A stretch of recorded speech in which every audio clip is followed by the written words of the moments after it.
며느리가 우리 집에 들어온 날을 떠올리면 지금도 가슴이 뭉클해집니다. 그날 아침부터 저는 부엌에서 분주히 움직였습니다. 상차림도 몇 번이고 확인하고 집안 구석구석 먼지가 없는지 다시 살펴보았습니다. 괜히 마음이 들떠 있었던 겁니다. 새로운 식구가 들어오는 날이니 시어머니로서 그 첫인상이 얼마나 중요한지 잘 알았기 때문이지요. 며느리를 처음 본 순간 제 눈에 가장 먼저 들어온 건 고운 인사였습니다. 허리를 깊숙이 숙이며 어머니 잘 부탁드립니다라고 또박또박 말하는데 그 목소리엔 진심이 담겨 있었습니다. 그 짧은 순간에도 저는 느낄 수 있었습니다. 이 아이는 가정교육을 참 바르게 받은 아이구나. 남의 집에 들어오면서도 겸손과 예의를 먼저 앞세울 줄 아는구나 하고 말입니다. 며느리 집안이 유복하다는 이야기는 이미 결혼 준비 과정에서 여러 번 들었습니다. 혼수며 예단, 결혼 자금까지 대부분을 며느리 친정에서 준비했다는 사실은 제 마음을 무겁게 만들었습니다. 시댁에서 해준 게 많지 않아 늘 감사하면서도 한편으로는 미안했습니다. 저 아이가 우리 집에 들어와 불편하지는 않을까, 혹여 부족함을 느끼지는 않을까 하는 걱정이 제 마음 한구석에 늘 자리하고 있었습니다. 그런 제 마음을 알기라도 하듯 며느리는 들어온 첫날부터 성심껏 저를 따랐습니다. 아침마다 저보다 먼저 일어나 부엌에서 움직이기도 하고 작은 일에도 꼭 어머니 감사합니다라는 말을 잊지 않았습니다. 저는 그럴 때마다 가슴이 따뜻해지면서도 더 잘해줘야 한다는 다짐을 스스로 하곤 했습니다. 며느리와 함께 지내는 날들이 이어지면서 제 일상도 조금씩 달라졌습니다. 예전에는 집안일이 제 몫이라고만 생각했는데 이제는 함께 나눌 수 있는 기쁨이 생겼습니다. 며느리와 함께 장을 보러 나가는 길에도 이런저런 이야기를 나누며 웃을 때가 많았습니다. 제가 젊은 시절 느끼지 못했던 작은 행복들을 며느리와 함께 다시 경험하는 듯 했습니다. 이런 며느리를 얻은 것은 제 인생의 큰 축복이라 생각했습니다. 그래서 친구들에게도 자랑을 했습니다. 우리 며느리가 참 마음씨가 곱고 예의가 바르다네. 이렇게 좋은 며느리를 얻은 것도 내 팔자인가 싶다네. 친구들은 부러움 섞인 눈빛으로 제 이야기를 듣곤 했습니다. 저는 그럴 때마다 속으로 감사했습니다. 내가 참 큰 복을 받았구나. 하지만 사람의 인생이 늘 꽃길만 있는 것은 아니었습니다. 어느 날부터인가 며느리의 얼굴에 어두운 그림자가 드리우기 시작했습니다. 예전처럼 밝게 웃던 모습은 줄어들었고 아침 식탁 앞에서도 숟가락이 자주 멈추곤 했습니다. 입맛이 없니? 하고 물으면 며느리는 억지 미소를 지으며 괜찮습니다. 어머니라고 대답했습니다. 하지만 저는 알 수 있었습니다. 그 대답 속에는 말 못할 무거운 사정이 담겨 있다는 것을. 처음엔 단순히 몸이 좋지 않은 줄 알았습니다. 피곤해서 그럴 수도 있다고 생각했지요. 하지만 날이 갈수록 며느리의 얼굴빛은 더 창백해졌습니다. 제가 병원에 가보자라고 말하면 며느리는 고개를 저으며 괜찮다고 했습니다. 저는 속으로 답답했지만 더 캐묻지 못했습니다. 괜히 마음을 더 힘들게 할까 싶어서였습니다. 며느리와 함께 지낸 지 어느덧 몇 달이 지나자 집안 풍경이 눈에 띄게 달라졌습니다. 예전에는 저 혼자 분주히 움직이던 부엌에도 늘 며느리의 발자국이 함께했습니다. 저는 평생을 살림하며 지내왔으니 손만 뻗으면 다 알 수 있는 사람입니다. 그런데도 며느리는 그 작은 움직임 하나하나를 꼭 제게 묻곤 했습니다. 어머니, 김치 냉장고에 들어있는 무김치 꺼내도 될까요? 어머니, 이 반찬은 어디에 담아드릴까요? 그렇게 사소한 것까지 허락을 구하는 모습이 참 고마웠습니다. 단순히 예의 때문이 아니었습니다. 며느리의 태도 속에는 새로운 집안에 들어온 사람이 지켜야 할 조심스러움과 정성이 함께 느껴졌습니다. 저는 그런 며느리를 볼 때마다 이 아이를 얻은 것은 우리 집안의 복이다라는 생각을 거듭하곤 했습니다. 주말이면 아들과 며느리가 함께 저를 데리고 근처 시장에 다녀오곤 했습니다. 며느리는 장을 보러 가는 길에도 제 손을 꼭 잡고 걸었습니다. 어머니, 이쪽 골목에 새로 생긴 빵집 보셨어요? 하며 먼저 말을 걸고 시장에서 상인들과 흥정할 때도 웃음을 잃지 않았습니다. 덕분에 예전보다 시장 보기가 즐거워졌습니다. 집에 돌아오는 길에는 꼭 작은 간식을 제 손에 쥐어주곤 했지요. 어머니 드셔보세요. 달지 않고 맛있대요.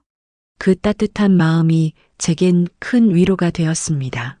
저녁 시간이 되면 며느리와 함께 부엌에서 요리를 준비하곤 했습니다. 저는 며느리에게 제 손맛을 조금이라도 전해주고 싶어 김치찌개 하나 끓일 때도 정성을 다했습니다. 며느리는 제 옆에서 작은 수첩에 메모를 하며 어머니, 불 조절은 어느 정도가 좋아요? 하고 묻곤 했습니다. 그 모습이 얼마나 기특하던지요. 저는 속으로 저 아이가 앞으로도 우리 집안의 살림을 이끌어가겠구나 하는 든든한 생각이 들었습니다. 식탁에 둘러앉아 아들과 며느리와 함께 저녁을 나누는 시간은 제 하루 중 가장 행복한 순간이었습니다. 며느리가 직접 만든 반찬을 아들이 맛있게 먹는 모습을 보며 저 또한 괜히 흐뭇해졌습니다.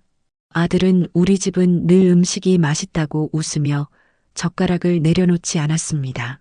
며느리는 수줍게 웃으며 어머니께 배운 거예요라고 말하곤 했습니다. 그 말 한마디가 제 가슴을 따뜻하게 데워주었습니다. 명절이 다가왔을 때도 며느리는 제 곁을 떠나지 않았습니다. 송편을 빚을 때도 제 손을 바라보며 따라하고 전을 부칠 때는 기름 냄새가 배어도 실은 내색 하나 하지 않았습니다. 오히려 어머니, 제가 할게요. 어머니는 앉아서 쉬세요라며 앞치마를 동여매고 부엌에 서 있었습니다. 저는 그 모습에 눈시울이 뜨거워졌습니다.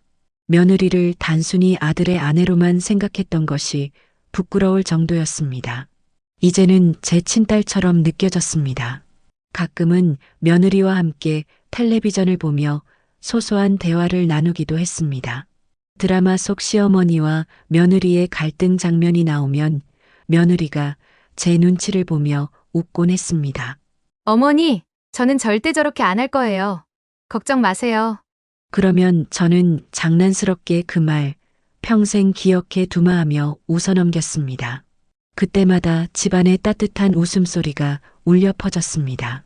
며느리와 함께한 나날은 참 소소했지만 그 소소함 속에 큰 행복이 담겨 있었습니다.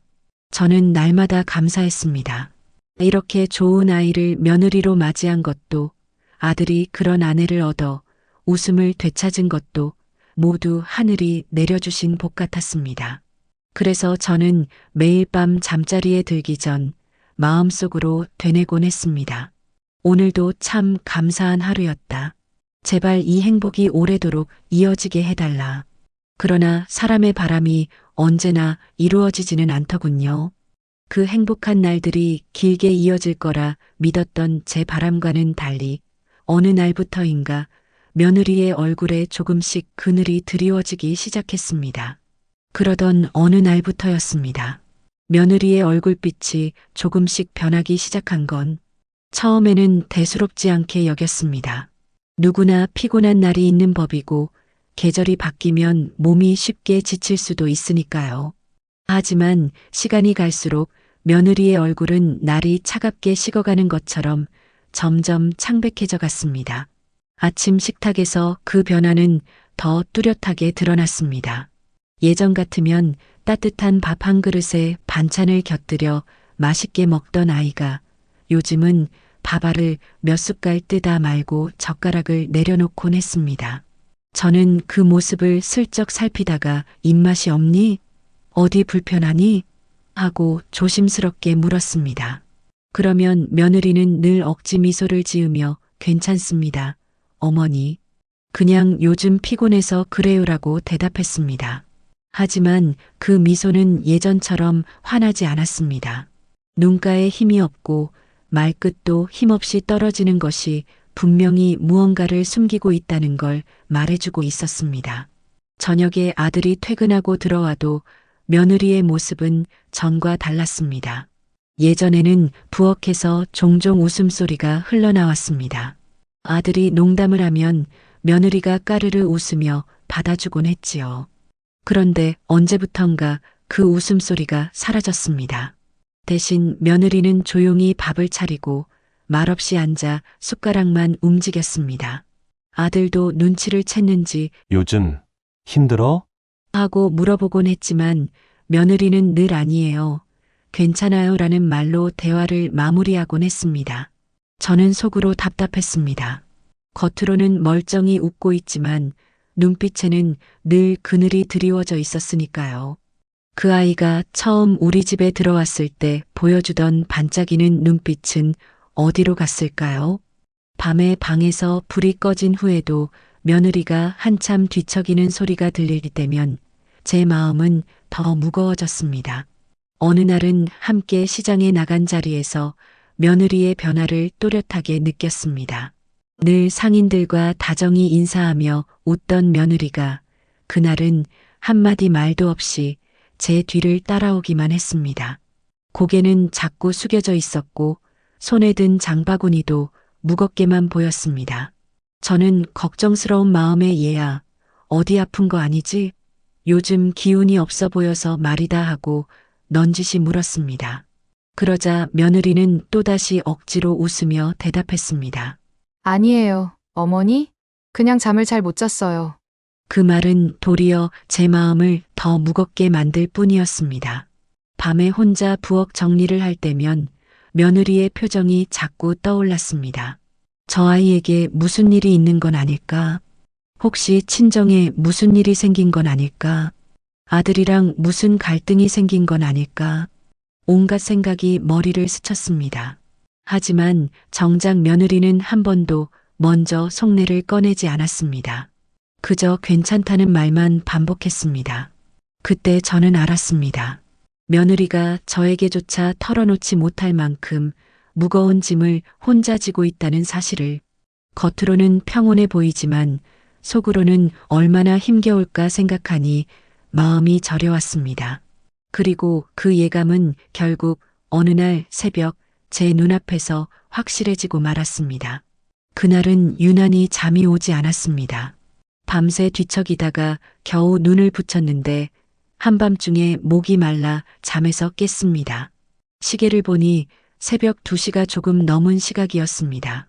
온 집안이 고요했고 창밖으로는 희미한 가로등 불빛만이 스며들고 있었습니다. 저는 물 한 잔 마시고 다시 잠을 청해야겠다 싶어 조용히 방문을 열었습니다. 발걸음을 죽이며 거실로 나가는데 희미하게 들려오는 소리가 있었습니다. 처음에는 바람 소리인 줄 알았습니다. 그런데 가만히 들어보니 그것은 바람이 아닌 아주 낮고 끊어지는 울음소리였습니다. 순간 가슴이 철렁 내려앉았습니다. 소리는 거실 쪽 식탁에서 들려오고 있었습니다. 불은 켜져 있지 않았지만 달빛이 창문을 타고 들어와 식탁 주변을 희미하게 비추고 있었습니다. 그곳에 며느리가 앉아 있었습니다. 두 손으로 얼굴을 가린 채 어깨를 들썩이며 울고 있었습니다. 저는 순간 발걸음을 멈췄습니다. 그 모습이 너무나 낯설고 또 애처로웠기 때문입니다. 늘 밝은 얼굴로 괜찮습니다라며 웃던 며느리가 이렇게 홀로 새벽을 지새우며 눈물을 삼키고 있다는 사실이 제 마음을 쿵 내려앉게 했습니다. 저는 조심스럽게 며느리에게 다가갔습니다. 의자에 앉아 고개를 떨군 채 흐느끼는 며느리를 보며 순간 목이 메어 아무 말도 나오지 않았습니다. 한참을 망설이다가 떨리는 목소리로 물었습니다. 얘야, 무슨 일이니? 왜 이 시간에 이렇게 울고 있니? 그 말에 며느리는 화들짝 놀란 듯 고개를 들었습니다. 두 눈은 이미 눈물로 가득 차 있었고 얼굴은 창백하게 질려 있었습니다. 저를 보자 며느리는 애써 미소를 지으려 했지만 금세 눈물이 다시 흘러내렸습니다. 어머니, 죄송합니다. 저 혼자 좀 정리가 안 돼서요. 그 한마디만으로도 제 마음은 무너져 내렸습니다. 며느리가 지금까지 얼마나 힘든 마음을 억지로 감춰왔을지 그 무게가 한순간에 전해졌습니다. 저는 더 이상 지켜보고만 있을 수 없었습니다. 곧장 며느리 옆에 앉아 그 아이의 손을 꼭 잡아주었습니다. 얘야, 무슨 일이든 나한테 말해다오. 혼자 끌어안고 있지 말고. 내가 내 시어머니지만 그보다 내 편이 되어줄 수 있는 사람 아니겠니? 그 말을 듣자 며느리의 눈물이 더 쏟아졌습니다. 두 손으로 얼굴을 가린 채 한동안 울기만 하더니 마침내 떨리는 목소리로 속내를 꺼냈습니다. 아버지 사업이 망했습니다. 저는 아무것도 해드릴 수가 없는데 아버지는 점점 힘들어하시고 저는 그저 옆에서 지켜만 보고 있어야 해서 너무 괴롭습니다. 그 순간 퍼즐이 맞춰지듯 모든 게 이해되었습니다. 그동안 며느리의 얼굴빛이 어두워졌던 이유, 식사 때마다 입맛을 잃었던 이유, 억지 웃음 뒤에 숨어있던 슬픔까지 모두 친정집 사정 때문이었습니다. 저는 며느리의 떨리는 어깨를 꼭 끌어안았습니다. 얘야, 그랬구나. 얼마나 힘들었겠니. 하지만 너무 혼자 짊어지지 말거라. 세상 일이 뜻대로 되지 않을 때도 있는 거다. 내가 잘못한 건 하나도 없어. 괜찮아질 거야. 제 품에 안긴 며느리는 마치 어린아이처럼 흐느꼈습니다. 그 순간 저는 깨달았습니다. 며느리는 단순히 아들의 아내가 아니라 제가 지켜야 할 또 하나의 가족이라는 사실을. 그날 새벽 며느리를 품에 안고 한참을 그렇게 울게 내버려 두었습니다. 처음에는 손끝조차 떨릴 정도로 낯설고 애처로운 순간이었지만 시간이 갈수록 이상하게도 제 마음 깊은 곳에서 따뜻한 무언가가 피어올랐습니다. 마치 어린 시절 제 친딸이 힘들다고 매달리던 모습을 다시 보는 듯 했습니다. 저는 며느리의 등을 천천히 쓸어내리며 말했습니다. 얘야, 울고 나면 조금은 나아질 거다. 하지만 약속 하나만 해다오. 앞으로는 이런 일이 있으면 혼자 끌어안지 말고 나한테 꼭 말해라. 어머니라는 사람이 있으니 같이 나누는 게 당연하지 않겠니? 며느리는 눈가가 붉게 부어오른 채 고개를 끄덕였습니다. 네, 어머니. 제가 괜히 걱정 끼칠까 봐 숨겼어요. 그런데 더는 혼자 버티기가 힘들었어요. 그 대답에 제 가슴은 또다시 저려왔습니다. 얼마나 힘들었으면 저 새벽에 홀로 눈물을 쏟았을까요? 저는 속으로 다짐했습니다. 이제부터라도 이 아이의 곁에서 든든한 기둥이 되어주자. 며느리에게 있어 시댁이 부담이 아니라 쉼터가 될 수 있도록 무엇보다 제가 친정 같은 어머니가 되어야 한다고 말입니다. 그날 이후 며느리와 제 사이는 한층 더 가까워졌습니다. 아침에 부엌에서 마주칠 때면 며느리는 예전보다 더 깊은 눈빛으로 저를 바라보았습니다. 마치 제가 의지할 수 있는 분이 바로 어머니시구나 하는 고마움이 담긴 눈빛이었습니다. 저 역시 그런 눈빛을 받을 때마다 속으로 힘이 났습니다. 저녁밥을 준비할 때도 달라졌습니다. 예전에는 제가 이건 이렇게 해라 하고 가르치듯 말했다면 이제는 며느리가 먼저 어머니, 이건 제가 해볼게요. 어머니는 앉아 계세요 하고 제 손을 붙잡았습니다. 부엌에 나란히 서서 팔을 다지며 이런저런 이야기를 나누다 보면 어느새 며느리의 얼굴에도 예전 같은 미소가 조금씩 돌아왔습니다. 어느 날은 시장에서 돌아오는 길이었습니다. 며느리가 장바구니를 들고 제 옆을 걸으며 말했습니다. 어머니, 저는 참 다행이에요. 이렇게 어머니랑 같이 시장도 다니고, 이야기도 나누고, 친정 사정이 어려워도 저는 여기서 마음이 편해요. 그 말에 저는 순간 울컥했습니다. 괜히 눈물이 고여서 얼른 고개를 돌리며 짧게 대답했습니다. 얘야, 그 말 한마디면 나는 더 바랄 게 없다. 그 뒤로 며느리와 저는 일상의 작은 순간마다 서로에게 더 의지하게 되었습니다. 저녁에 드라마를 볼 때도 며느리는 제 옆에 앉아 가끔 제 손을 꼭 잡아주곤 했습니다. 말없이 건네는 그 손길 속에 이 아이가 얼마나 외롭고 힘든 시간을 견뎌왔는지 느껴졌습니다. 그리고 이제야 비로소 제 품 안에서 안정을 찾는구나 싶어 마음이 놓였습니다. 저는 속으로 수없이 다짐했습니다. 이 아이를 절대 혼자 두지 말아야지. 시어머니라는 이름으로만 서 있는 게 아니라 정말 친정 같은 어머니가 되어주자. 그래야 이 아이가 웃을 수 있다. 그렇게 우리 사이에는 예전보다 훨씬 깊은 정이 싹트기 시작했습니다. 며느리도 저도 서로에게 마음을 열면서 집안의 공기도 조금씩 달라졌습니다. 예전엔 단순히 잘 지내는 며느리와 시어머니였다면 이제는 서로의 상처와 눈물을 나누고 버텨내는 진짜 가족이 되어가고 있었습니다. 하지만 그 따뜻한 시간이 오래 지속되지는 못했습니다. 그 행복을 위협하는 더 큰 사건이 곧 우리 집안을 찾아올 줄은 그때는 몰랐습니다. 그날 새벽 이후 며느리는 저에게 조금 더 마음을 열었습니다. 여전히 밝은 얼굴을 유지하려 애쓰긴 했지만 그 안에 감춰진 무거운 그림자는 쉽게 사라지지 않았습니다. 제가 먼저 말을 꺼내지 않아도 며느리는 가끔씩 조심스레 친정 이야기를 흘리듯 꺼내곤 했습니다. 어머니, 지난주에 아버지께서 밤새 잠을 못 주무셨대요. 사업이 안 풀려서 많이 힘드신가 봐요. 그 말을 하는 며느리의 얼굴에는 걱정이 가득했습니다.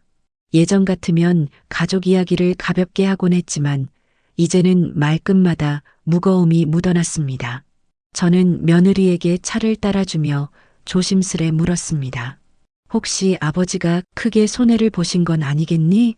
사업이라는 게 늘 잘 될 수만은 없으니 혹여 무리하시다 보니 그런 건 아닌지 걱정되는구나. 그러자 며느리는 고개를 끄덕이며 한숨을 내쉬었습니다. 네, 어머니 원래는 규모도 작고 안정적인 사업이었는데 확장을 하시다가 일이 잘못된 것 같아요. 은행 대출도 있고 요즘은 거래처에서도 돈을 제때 주지 않아서 집안이 많이 힘들대요. 그제야 저는 며느리가 왜 그렇게 마음을 졸이고 있었는지 더 선명하게 알 수 있었습니다. 단순한 어려움이 아니라 친정집 전체가 흔들리는 위기였던 겁니다. 며느리 아버지의 사업은 단순히 직업이 아니라 친정 가족들의 삶을 지탱하는 기둥이었을 테니 말입니다. 며칠 뒤 며느리가 전화를 받고는 표정이 굳은 채 방에서 나왔습니다. 저와 눈이 마주치자 억지로 웃으며 말했지만 목소리에는 힘이 없었습니다. 어머니, 친정엄마가 많이 걱정하시네요. 아버지가 요즘 술을 자주 찾으신다고 하세요. 평소엔 술을 멀리 하시던 분인데. 저는 순간 가슴이 철렁했습니다. 사업이 기울고 책임감에 짓눌린 가장이 술을 찾는다는 건 곧 버티기 어려운 지경에 이르렀다는 뜻이었습니다. 며느리의 얼굴에도 그 두려움이 고스란히 비쳐 있었습니다. 저녁 식탁에서도 며느리는 자주 멍하니 숟가락을 들었다가 내려놓곤 했습니다. 아들이 눈치를 챘는지 요즘 친정 쪽 일 때문에 많이 신경 쓰이지? 하고 묻기도 했습니다. 며느리는 대답 대신 억지 웃음을 지었지만 그 웃음은 금세 사라지고 말았습니다. 그 무렵부터 며느리의 친정집 사정은 조금씩 더 구체적으로 제 귀에 들어오기 시작했습니다. 친정 아버지가 거래처에서 받을 돈이 막혀 대금을 제때 주지 못하고 있다는 이야기, 집안에 쌓이는 빚을 감당하기 어려워 어머니가 친척집을 돌며 도움을 청하고 있다는 이야기. 며느리는 차마 다 말하지 못했지만 짧은 대화와 표정만으로도 저는 충분히 알 수 있었습니다. 저는 며느리에게 조용히 말했습니다. 얘야, 세상 일이 언제나 뜻대로만 되는 건 아니다.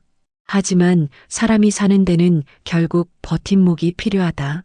내가 내 친정 식구들 마음 붙일 기둥이 되어주려 애쓰는 건 알지만 내 어깨만으로는 너무 버거울 거다. 그러니 내가 힘들면 우리에게도 말해라. 그러자 며느리는 울컥한 듯 눈을 반짝이며 고개를 끄덕였습니다. 네, 어머니 말씀해 주셔서 감사해요. 사실 저는 그게 가장 두려웠거든요. 괜히 시댁에 누가 될까 봐요. 그날 밤 며느리 방에서 들려오는 가벼운 훌쩍임 소리에 제 마음도 무거워졌습니다. 이제는 단순한 짐작이 아니라 며느리 친정이 정말 위태로운 상황이라는 것을 뼈저리게 실감했습니다. 며느리 친정집의 사정이 조금씩 드러난 뒤로 집안의 공기는 예전처럼 가볍지 않았습니다. 며느리는 여전히 아침이면 웃으며 제게 인사를 하고 부엌에서 손발을 맞추며 살뜰히 움직였습니다. 하지만 그 웃음은 예전만큼 자연스럽지 않았습니다. 마음속 깊은 곳에 가라앉은 근심이 아무리 애써 감추려 해도 눈빛과 표정에 묻어났습니다.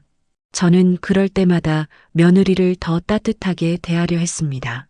때로는 과일을 깎아 건네며 얘야, 내 얼굴이 요즘 부쩍 수척해졌다. 속을 다 말하진 않아도 내 마음이 편치 않다는 건 다 느껴진다 하고 조심스레 말했습니다. 며느리는 고개를 숙이며 짧게 대답했습니다. 네, 어머니. 그냥 친정일이 잘 안 풀려서 그렇습니다. 그 한마디 뒤에는 더 긴 이야기가 숨어 있다는 걸 저는 알 수 있었습니다. 하지만 며느리는 끝내 말을 잇지 않았습니다. 그럴 때마다 저도 더는 묻지 않았습니다. 대신 속으로 다짐했지요. 이 아이가 스스로 내게 털어놓을 때까지 기다리자. 억지로 캐묻는 건 오히려 상처가 될 수 있으니. 그러던 어느 날 저녁 며느리는 전화를 받고 표정이 굳어버렸습니다. 수화기를 내려놓고는 한참을 멍하니 서 있다가 부엌에 있는 저를 보고 애써 미소를 지었습니다. 어머니, 오늘은 저녁을 조금 늦게 드셔도 괜찮으시죠? 그 말투는 평소와 다름없었지만 그 눈가에는 금세라도 눈물이 맺힐 듯한 불안이 서려 있었습니다. 저는 차마 아무 말도 하지 못한 채 고개만 끄덕였습니다. 그날 밤 방으로 돌아온 며느리의 발소리가 무겁게 들렸습니다. 방문이 닫히는 소리 뒤로 낮게 울먹이는 기척이 느껴졌습니다. 아들은 모른 채 한 듯 피곤하다며 곧 잠자리에 들었지만 저는 한참 동안 마음이 불편해 뒤척였습니다. 며칠 뒤에는 이런 일도 있었습니다.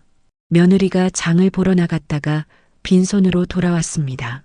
분명 지갑을 들고 나갔는데 장바구니는 텅 비어 있었습니다. 제가 의아한 눈빛으로 바라보자 며느리는 쓸쓸히 웃으며 말했습니다. 어머니, 그냥 오늘은 괜히 사는 게 망설여졌어요. 아버지 생각이 자꾸 나서요. 그 말 속에는 돈을 쓰는 것조차 마음의 짐이 되어버린 며느리의 처지가 고스란히 드러나 있었습니다. 그때부터 저는 밤마다 불안한 마음을 떨칠 수 없었습니다. 친정 아버지가 사업이 어렵다는 말은 이미 들었지만 그 여파가 점점 더 커지고 있다는 예감이 들었습니다. 며느리의 한숨과 어쩌다 흘리는 말 한마디가 그 증거였습니다.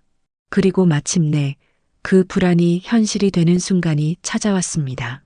늦은 밤 모두가 잠든 시각, 갑자기 현관 초인종 소리가 요란하게 울렸습니다. 그날 밤은 유난히 고요했습니다. 아들과 며느리는 이미 방에 들어가 있었고 저도 불을 끄고 막 누우려던 참이었습니다. 그런데 갑자기 현관 초인종 소리가 요란하게 울렸습니다. 한두 번 울리다 그칠 줄 알았는데 초인종은 연달아 계속 울려댔습니다. 한밤중이라 더 크게 울리는 듯 가슴이 철렁 내려앉았습니다. 서둘러 거실로 나와 현관문을 열었을 때 저는 눈앞의 광경에 순간 말을 잃고 말았습니다. 문 앞에는 다름 아닌 며느리 친정엄마, 그러니까 제 사돈이 서 있었습니다. 평소엔 단정하던 모습이었는데 그날은 머리가 흐트러져 있었고 얼굴은 헬쑥하게 야위어 있었습니다. 놀란 마음의 사돈, 이 시간에 웬일이십니까 하고 인사를 건네자 사돈은 제 눈을 마주치지도 않은 채 그대로 현관 안으로 들어왔습니다. 그리고는 소파를 보지도 않고 곧장 거실 바닥에 무릎을 꿇었습니다. 저는 깜짝 놀라 두 손을 내저으며 말했습니다. 아이고 사돈, 이게 무슨 일이십니까? 왜 이러세요? 그러자 사돈은 두 손을 모은 채 울먹이며 입을 열었습니다. 제발 돈 좀 빌려주실 수 없겠습니까? 아니면 보증이라도 서주실 수 없겠습니까? 순간 제 귀를 의심했습니다. 저는 서둘러 사돈을 일으키려 했습니다. 아니, 사돈. 무슨 말씀을 그렇게 하십니까? 이게 대체 무슨 일이에요? 사돈은 눈물을 흘리며 절박한 목소리로 이어갔습니다. 지금 상황이 너무 위급합니다. 남편 사업이 완전히 무너져서 이리저리 빚을 내다 더는 막을 수가 없어요. 친척 집이며 지인 집까지 다 찾아다녔지만 아무도 도와주지 않습니다. 이젠 갈 데가 없어 마지막으로 여기까지 왔습니다. 저는 머리가 멍해졌습니다. 말로만 듣던 어려움이 이토록 절박한 상황일 줄은 몰랐습니다. 며느리 친정의 고통이 결국 이렇게 우리 집 문 앞까지 다가온 겁니다. 사돈, 제가 도와드리고 싶은 마음이야 굴뚝 같습니다. 하지만 지금 얼마나 필요하시다는 겁니까? 제가 조심스레 묻자 사돈은 떨리는 목소리로 금액을 말했습니다. 그 순간 저는 입술이 굳어졌습니다. 그건 도저히 상상조차 하지 못할 억 단위의 금액이었습니다. 너무나 큰 액수라 저희 집 형편으로는 도저히 감당할 수 없는 수준이었습니다. 저는 잠시 말을 잃고 사돈을 바라보다가 겨우 입을 열었습니다. 사돈, 아무리 제가 도와드리고 싶어도 그건 저희 집에서 어떻게 할 수 있는 금액이 아닙니다. 그러자 사돈의 눈빛이 변했습니다. 울음 섞인 간청은 순식간에 절망과 초조함으로 바뀌더니 다시 저를 향해 매섭게 꽂혔습니다. 그럼 이 집이라도 담보로 걸어주실 순 없는 겁니까? 은행에서 빌릴 수 있게만 해주셔도 우리가 살 길이 열립니다. 저는 그 말에 더 이상 가만히 있을 수 없었습니다. 단호하게 고개를 저으며 말했습니다. 사돈, 그건 안 됩니다. 아무리 친정 사정이 급해도 저희 집까지 담보로 거는 건 너무 위험합니다. 그건 서로를 망치는 길이에요. 하지만 사돈은 물러서지 않았습니다. 눈물을 훔치며 더 간절히 매달렸습니다. 그럼 도대체 뭘 해주실 수 있습니까? 저희는 이제 정말 끝입니다. 마지막 희망이라고 생각하고 찾아온 겁니다. 그 순간 거실 공기는 숨이 막히도록 무거워졌습니다. 며느리는 소리에 놀라 방에서 나와 어머니를 보더니 그대로 주저앉아 울음을 터뜨렸습니다. 저는 며느리의 떨리는 어깨를 붙잡으며 사돈을 바라봤습니다. 제가 해드릴 수 있는 게 정말 없습니다. 마음은 그렇지 않은데 현실이 그렇습니다. 그러자 사돈은 돌연 목소리를 높였습니다. 그렇다면 내 딸이 여기 있을 이유도 없네요. 당장 데리고 가겠습니다. 차라리 이혼시키세요.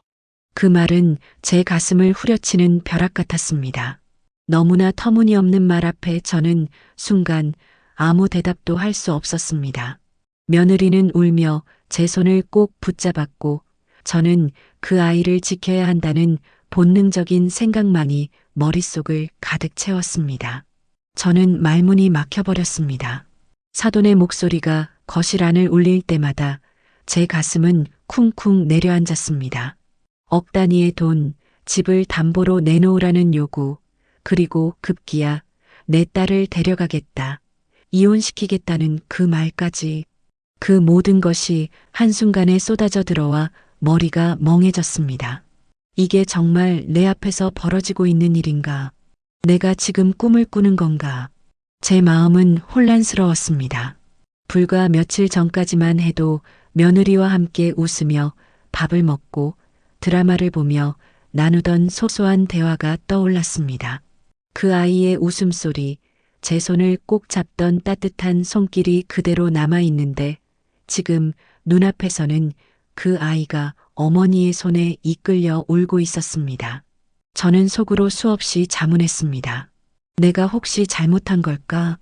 내가 조금만 더 여유가 있었더라면, 돈을 마련해 줄 힘이 있었더라면 이렇게까지 오지는 않았을까? 하지만 곧 고개를 떨구며 스스로를 다잡았습니다. 아무리 마음이 간절해도 현실은 현실이었습니다. 저희 집 형편으로는 그런 큰 돈을 감당할 수도 집을 담보로 내놓을 수도 없는 일이었습니다. 그건 며느리 친정만이 아니라 우리 집안까지 모두를 파멸로 몰아넣을 일이라는 걸 저는 너무도 잘 알고 있었습니다. 그렇다고 해서 사돈의 절박함이 가볍게 느껴지는 건 아니었습니다. 눈물로 무릎 꿇고 떨리는 목소리로 간청하는 모습은 저 또한 마음을 찢어지게 만들었습니다. 저분의 마음이 얼마나 다급했으면 체면도 다 버리고 이렇게까지 오셨을까? 그 생각에 숨이 막혔습니다. 그러나 동시에 억울한 마음도 스멀스멀 올라왔습니다. 왜 우리 집이 이 고통을 함께 짊어져야 한단 말인가? 며느리를 얻은 것도 감사한 일이고 그동안 서로 잘 지내왔다고 생각했는데 어쩌다 이렇게 원망 섞인 말까지 들어야 하는 걸까? 내가 뭘 잘못했단 말인가? 제 눈길은 며느리에게로 향했습니다. 눈물을 흘리며 어머니의 손에 끌려가려는 며느리의 모습은 제 가슴을 가장 아프게 했습니다. 저 아이가 무슨 죄가 있다고, 부모의 무너진 사업 하나로 그 죄 없는 아이가 왜 이토록 끌려다녀야 한단 말인가?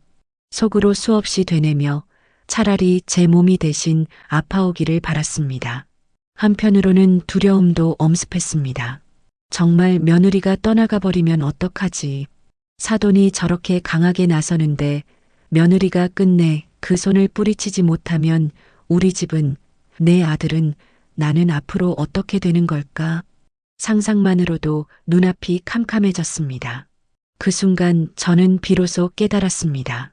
이 일이 단순히 돈 문제만이 아니라 우리 집안의 평온과 며느리의 미래, 나아가 아들의 삶까지 송두리째 흔들 수 있는 문제라는 것을. 그래서 더더욱 입술이 붙어 떨어지지 않았습니다. 뭘 해줄 수도 없고 그렇다고 똑바로 거절할 수도 없는 그 애매한 현실 속에서 저는 그저 깊은 혼란 속에 갇혀 있었습니다. 사돈의 목소리가 높아진 순간 옆에서 멀뚱히 듣고 있던 며느리는 더 이상 버티지 못했습니다. 두 손으로 얼굴을 감싸며 바닥에 주저앉아 버렸습니다.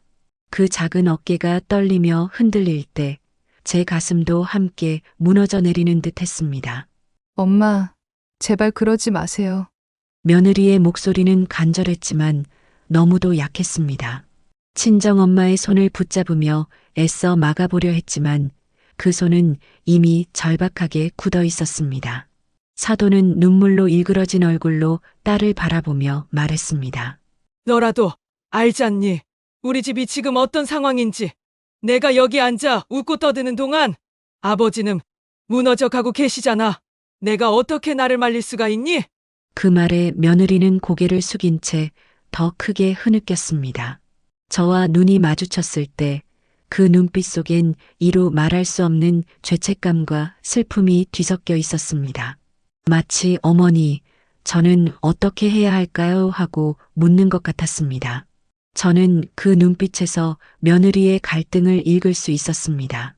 한쪽에는 무너져가는 친정집과 절박한 어머니, 다른 한쪽에는 믿고 의지하며 살아온 시댁과 남편.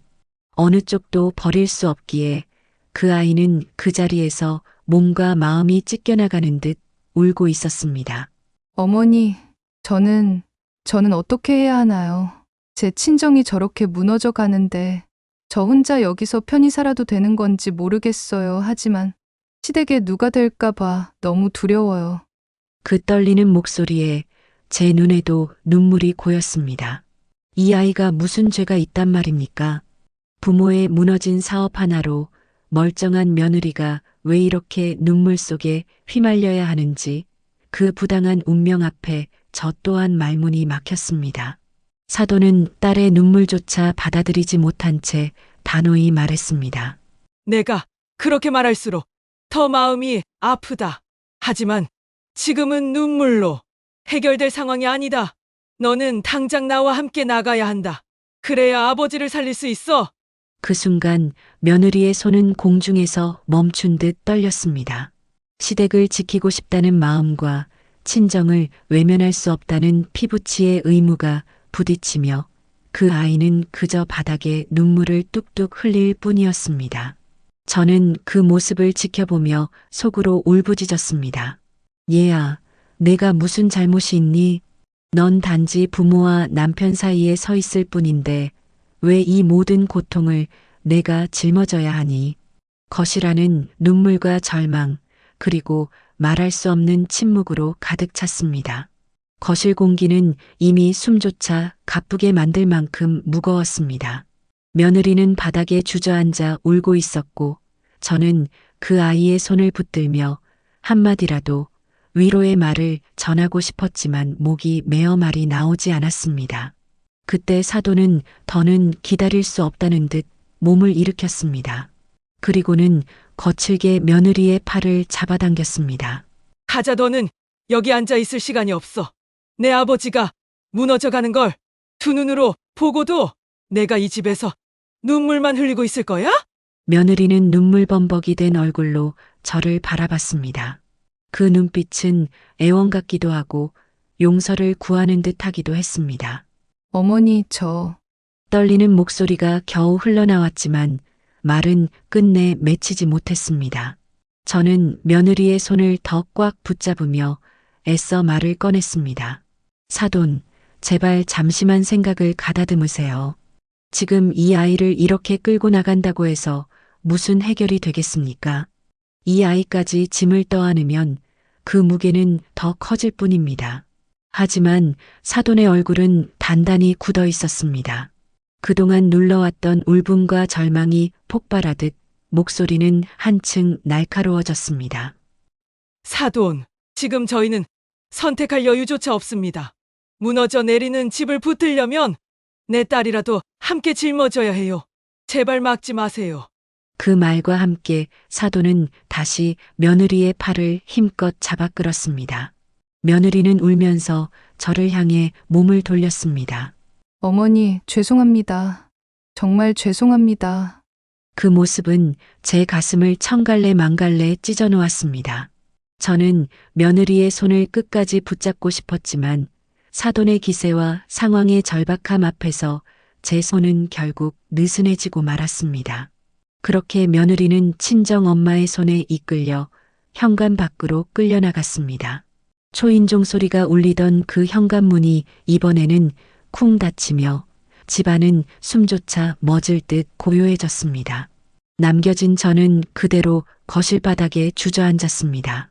방금 전까지 제 곁에 있던 며느리의 울음소리가 아직도 귓가에 맴돌았습니다.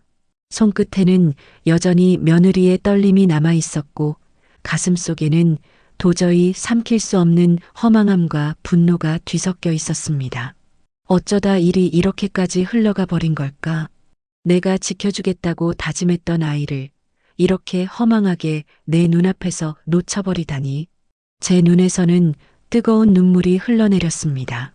현관문이 닫히는 소리가 쿵 하고 울린 뒤 집안은 숨조차 멎은 듯 조용해졌습니다. 방금 전까지만 해도 거실을 가득 메우던 목소리와 울음은 흔적조차 남지 않았고 남은 것은 그저 싸늘한 적막뿐이었습니다. 저는 한동안 문 앞에 멍하니 서 있었습니다. 마치 몸이 굳어버린 사람처럼 한 발자국도 움직일 수 없었습니다. 거실 한가운데 놓인 식탁 위에는 며느리가 쓰다 만 작은 수첩이 그대로 놓여 있었습니다. 요리법을 적던 그 수첩, 장을 보며 메모하던 글씨가 선명히 남아 있었습니다. 그 작은 흔적이 제 가슴을 더 아프게 파고들었습니다. 손끝으로 수첩을 쓰다듬자마자 눈물이 왈칵 쏟아졌습니다. 내가 지켜야 할 아이였는데 왜 이렇게 허망하게 보내버리고 말았을까? 그 생각만이 끝없이 떠올랐습니다. 부엌 한편에 걸린 앞치마도 며느리의 냄새가 묻어있는 듯 했습니다. 저녁마다 웃으며 매던 그 앞치마가 오늘따라 허전하게 매달려 있었습니다. 작은 그 천한 장조차도 빈자리를 크게 느끼게 만들었습니다. 방으로 들어가도 마찬가지였습니다. 며느리가 다녀간 흔적은 곳곳에 남아 있었습니다. 책상 위에 올려둔 헤어핀, 침대맡에 가지런히 놓인 슬리퍼. 그 모든 것이 그대로 있었지만 정작 주인은 사라져버렸습니다. 저는 그 자리에 앉아 한참 동안 가만히 귀를 기울였습니다.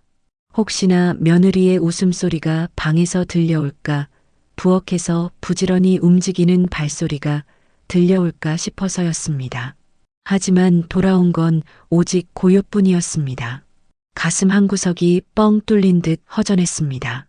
며느리와 함께 지내던 나날들이 하나하나 떠올랐습니다.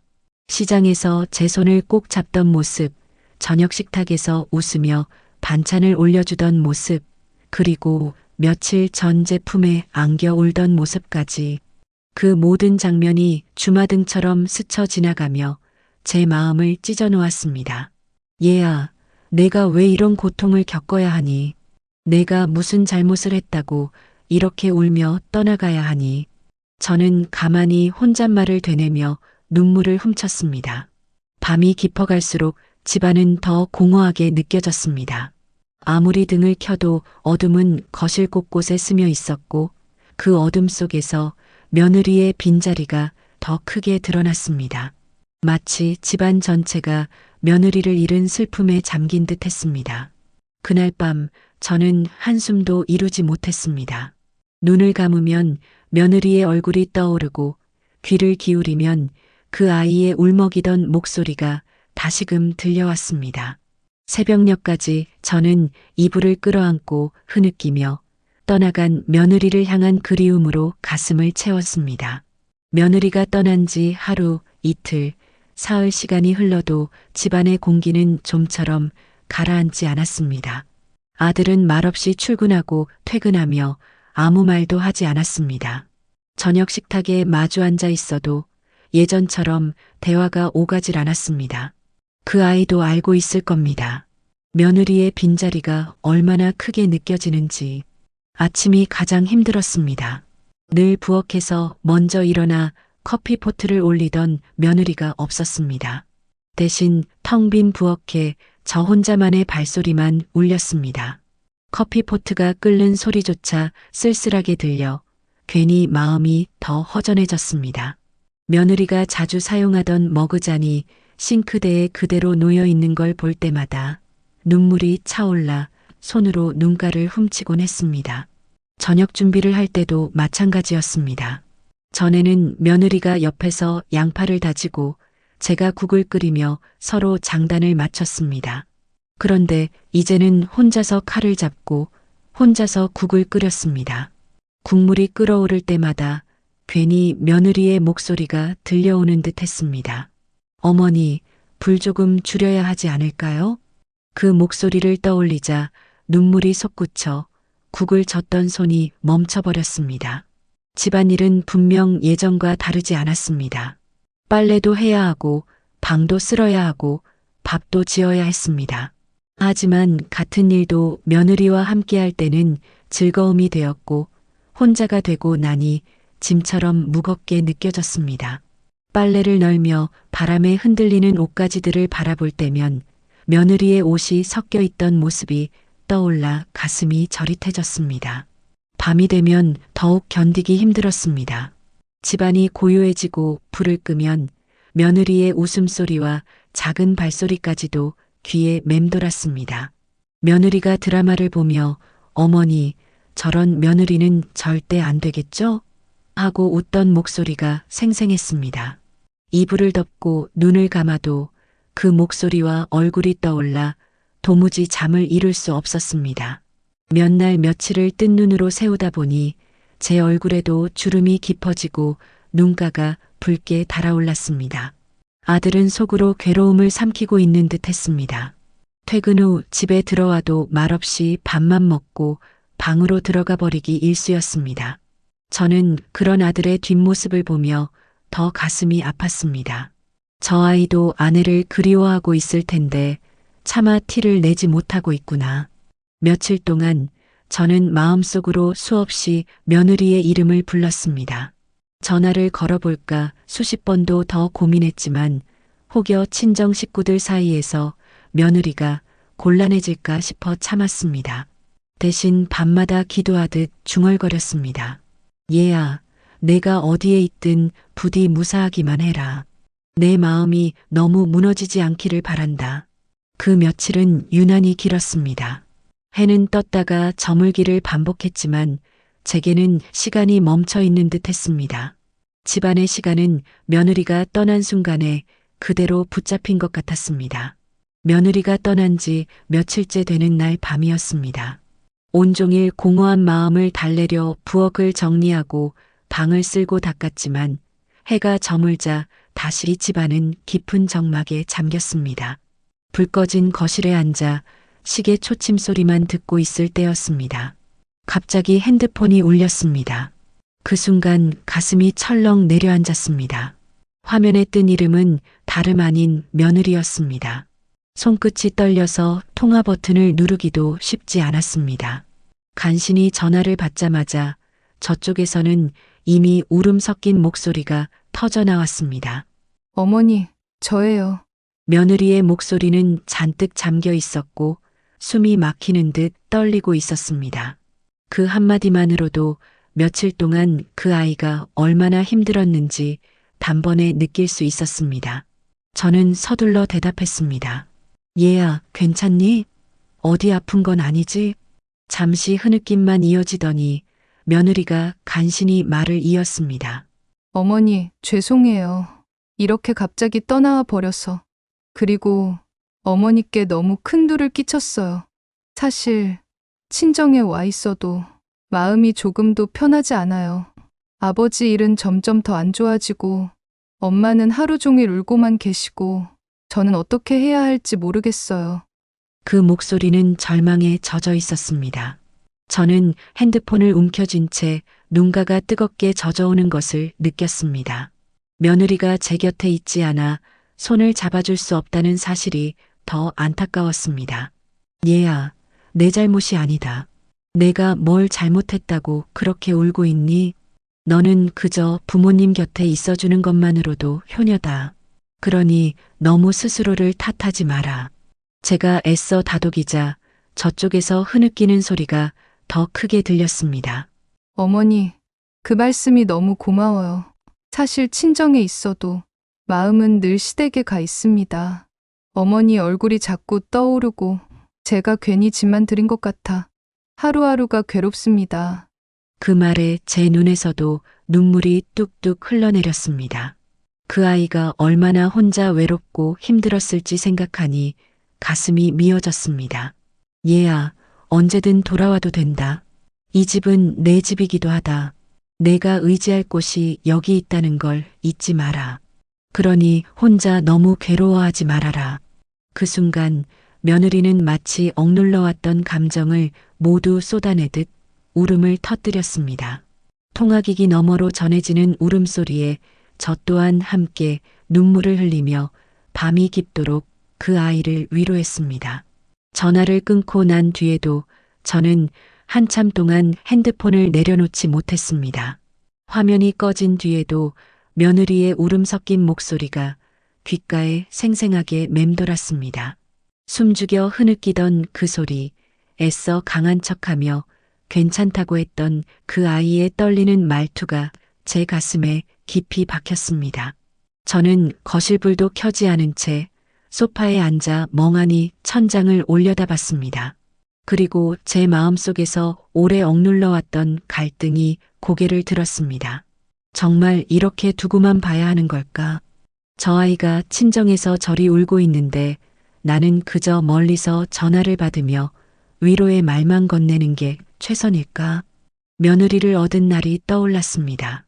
그 맑은 웃음과 두 손 꼭 잡던 따뜻한 손길, 그리고 함께 지내며 나누었던 기쁨들이 파노라마처럼 스쳐 지나갔습니다. 제겐 단순한 며느리가 아니었습니다. 어느새 친딸처럼 아끼고 사랑하는 존재가 되어 있었습니다. 그 아이가 무너져 내리는 걸 보면서도 가만히 있는다면 내가 과연 어른이라 할 수 있을까? 시어머니로서, 아니 한 인간으로서 최소한의 도리를 해야 하지 않겠나? 저는 마음속으로 수없이 다짐했습니다. 며느리가 제 곁에서 울며 의지했던 그날 새벽을 떠올리자 그 아이를 다시 품지 않으면 안 되겠다는 생각이 굳게 자리 잡았습니다. 친정에 무너진 사정은 제 힘으로 다 해결할 수는 없겠지만 최소한 며느리만큼은 지켜내야겠다고 결심했습니다. 이 아이는 더 이상 혼자가 아니야. 내 며느리이자 내 딸이다. 그렇다면 내가 손을 내밀어야 한다. 누가 뭐라 하든 내가 지켜야 한다. 그날 밤 저는 처음으로 마음을 다잡았습니다. 며느리를 친정에 두고 바라만 볼 수는 없었습니다. 사돈이 뭐라 하든 세상이 뭐라 하든 상관없었습니다. 저 아이가 더는 눈물 속에 갇히지 않도록 반드시 다시 데려와야겠다고 굳게 결심했습니다. 결심이 선 순간 제 마음은 오히려 조금은 편안해졌습니다. 이제는 머뭇거리거나 흔들리지 않고 제가 해야 할 일을 해야 한다는 뚜렷한 방향이 생겼기 때문입니다. 저는 깊은 숨을 내쉬며 마음속으로 되뇌었습니다. 얘야, 걱정하지 마라. 내가 힘들어도 결국 돌아올 자리는 여기다. 내가 널 다시 데려오겠다. 다시는 내가 울며 잠드는 일이 없게 하겠다. 그날 밤 저는 긴 시간 끝에 처음으로 결심이라는 불빛을 품고 잠에 들었습니다. 며느리와의 전화 이후 며칠이 지났습니다. 저는 그 아이가 괜찮은지, 밥은 제대로 먹는지, 잠은 자는지 하루에도 수십 번씩 마음속으로 되뇌었습니다. 전화를 걸어볼까 수없이 망설였지만 혹여 며느리가 더 곤란해질까 싶어 참고 또 참았습니다. 그런데 어느 날 저녁 낯선 번호로 전화가 걸려왔습니다. 조심스럽게 받았더니 수화기 너머로 들려오는 목소리는 다름 아닌 며느리였습니다. 하지만 목소리는 전보다 한층 더 지쳐 있었고 말끝마다 한숨이 섞여 있었습니다. 어머니, 죄송해요. 또 전화를 드려서. 그런데 아버지 일이 더 크게 번졌습니다. 결국 회사에서 공급 문제로 고발이 들어갔어요. 엄마는 매일 울고만 계시고 저는 하루하루가 너무 두려워요. 그 아이의 떨리는 목소리에 저는 손에 쥔 수화기를 더 꽉 움켜쥐었습니다. 며느리는 이어서 더 힘겹게 말을 이었습니다. 집안의 비독촉 전화가 하루에도 몇 번씩 울리고 집 앞까지 낯선 사람들이 찾아옵니다. 저는 그 소리가 너무 무서워서 방에만 숨어 있어요. 어머니, 솔직히 더는 버틸 자신이 없습니다. 저는 그 말에 온몸이 굳어버렸습니다. 이미 사돈의 집안이 단순히 힘든 상황을 넘어 무너져 내리고 있다는 것을 뼈저리게 느낄 수 있었습니다. 며느리가 친정을 지키겠다며 울던 그 모습이 떠올랐지만 이제는 그 아이마저 함께 무너져가고 있다는 게 분명했습니다. 얘야, 울지 말아라. 너 혼자 감당할 일이 아니다. 내가 그렇게 두려워한다면 그건 내가 감당해야 할 몫이 아니란다. 저는 애써 목소리를 낮추어 다독였지만 속에서는 불덩이처럼 화가 치밀었습니다. 이대로 두면 저 아이는 정말 무너져 버린다. 더는 미룰 수 없다. 내가 직접 가야 한다. 내가 직접 데려와야 한다. 그날 밤 저는 다시는 망설이지 않겠다고 다짐했습니다. 며느리가 곁에 없어 텅 빈 집안의 정막을 견디는 것보다 위험 속에 홀로 내버려 두는 것이 더 큰 잘못이라는 걸 깨달았습니다. 며느리의 흐느낌이 귓가에 맴돌 때마다 제 결심은 더 단단해졌습니다. 사돈이 뭐라 하든 상관없다. 내 며느리, 내 딸 같은 아이를 내가 지켜야 한다. 이제는 행동으로 보여줄 때다. 그리고 저는 마음속으로 며느리에게 다짐했습니다. 얘야, 기다려라. 내가 널 데리러 가겠다. 두려워하지 마라. 다시는 너를 울게 두지 않겠다. 며느리와 마지막 통화를 나눈 지 며칠 뒤 저는 참기 힘든 소식을 듣게 되었습니다. 사돈네 집 사정을 아는 이웃을 통해 전해진 이야기였습니다. 며느리 아버지가 결국 구속됐답니다. 사업 자금에 손을 댄 게 드러나서 교도소로 들어갔대요. 그 말을 듣는 순간 제 심장은 철렁 내려앉았습니다. 며느리의 친정이 더 이상 버틸 수 없는 지경에 이르렀다는 사실을 부정할 수 없었습니다. 그뿐만 아니라 이어지는 소식은 제 가슴을 더욱 아프게 했습니다. 사돈과 며느리도 결국 집을 잃고 길바닥에 나앉았다더군요. 갈 곳도 없다지 뭡니까? 그 순간 저는 더 이상 망설이지 않았습니다. 이미 결심했던 대로 이젠 행동으로 옮겨야 할 때였습니다. 이제는 내가 나서야 한다. 이대로 두면 사돈댁은 정말 설 곳을 잃고 망가져 버린다. 저는 곧장 외투를 걸치고 집을 나섰습니다. 발걸음은 무겁지만 마음은 단단했습니다. 그렇게 도착한 곳에서 마주한 사돈과 며느리의 모습은 제 눈시울을 뜨겁게 만들었습니다. 허름한 가방 하나와 비닐봉지 몇 개의 의지에 길가에 앉아 있는 두 모녀. 사돈은 초췌한 얼굴로 하염없이 눈물을 흘리고 있었고 며느리는 옆에서 고개를 푹 숙인 채 떨고 있었습니다. 며느리의 손등에는 깊이 파인 자국이 남아 있었는데 며칠 동안 제대로 씻지도 못한 듯 보였습니다. 저는 그 자리에서 멈추어 잠시 숨을 고른 뒤 조용히 다가가 며느리의 어깨를 감쌌습니다. 얘야, 이제 그만하자. 너희는 혼자가 아니다. 우리 집으로 가자. 그게 내 자리다. 며느리는 제 얼굴을 올려다보더니 곧장 눈물을 터뜨렸습니다. 어머니, 제가 이렇게까지 폐를 끼쳐도 되는 걸까요? 저는 고개를 저으며 그 아이를 꼭 끌어안았습니다. 무슨 소리니? 내가 널 며느리로 맞이한 순간부터 넌 내 딸이다. 친정이 무너졌다고 내가 설 자리가 사라지는 게 아니다. 내 집이 곧 내 집이다. 사돈은 그 옆에서 연신 고개를 숙이며 떨리는 목소리로 말했습니다. 정말 괜찮으시겠습니까? 우리 모녀가 무슨 낯으로. 저는 사돈의 손을 붙잡으며 조용히 대답했습니다. 사돈, 지금은 체면을 따질 때가 아닙니다. 집 잃고 길바닥에 나앉았는데 누가 그걸 외면할 수 있습니까? 사돈은 제 며느리의 어머니 아닙니까? 그러니 제 집에 함께 가십시다. 내 집이라 생각하시고 편히 지내세요. 그 말을 전하며 저는 두 사람을 데리고 집으로 향했습니다. 비록 상황은 전과 많이 달라졌지만 적어도 며느리와 사돈이 다시 길 위에서 눈물 짓게 할 수는 없었습니다. 집으로 돌아와 방을 내어주며 저는 마음속으로 되뇌었습니다.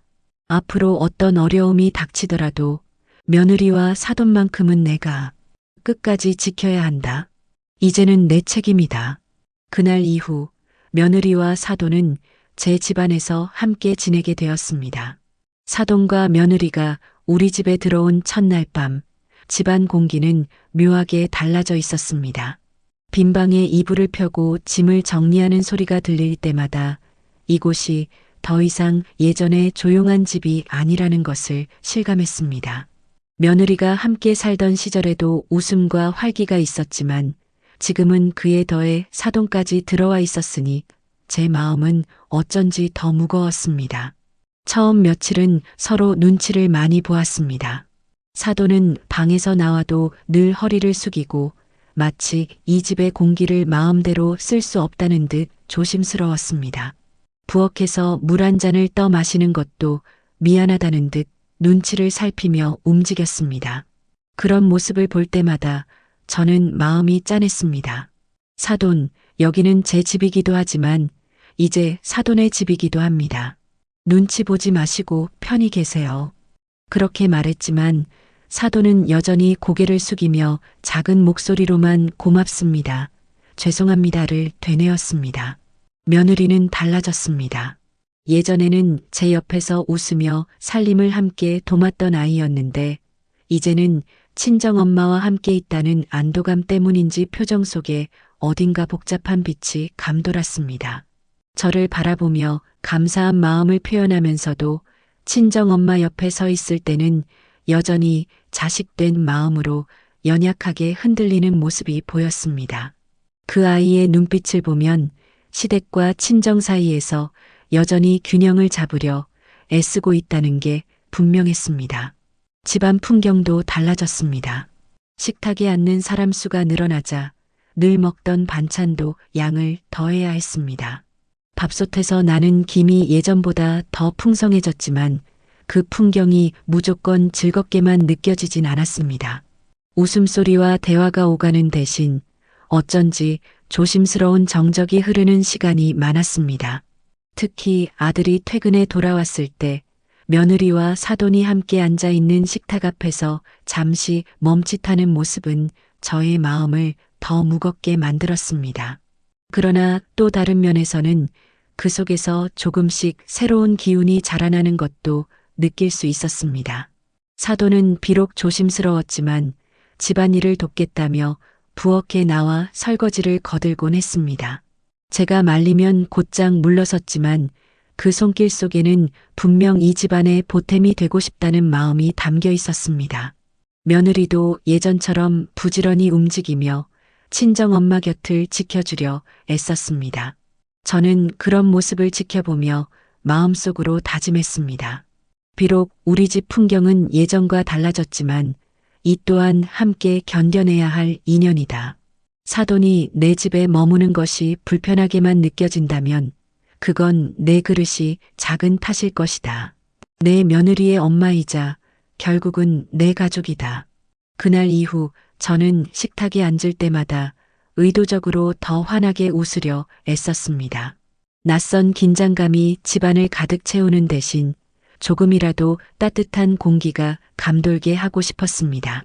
아직 완전히 편해진 것은 아니었지만 서로가 마음을 열기 위해 조심스러운 발걸음을 내딛고 있다는 것만은 분명했습니다. 시간이 흐르면서 집안의 풍경은 조금씩 달라졌습니다.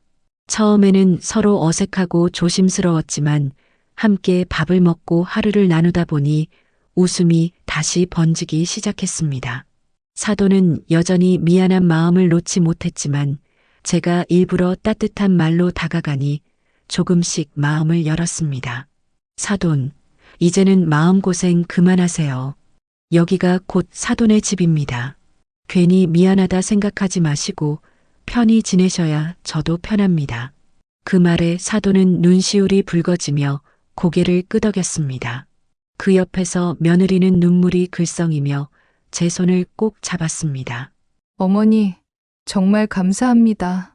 제가 평생 이 은혜를 잊지 않겠습니다.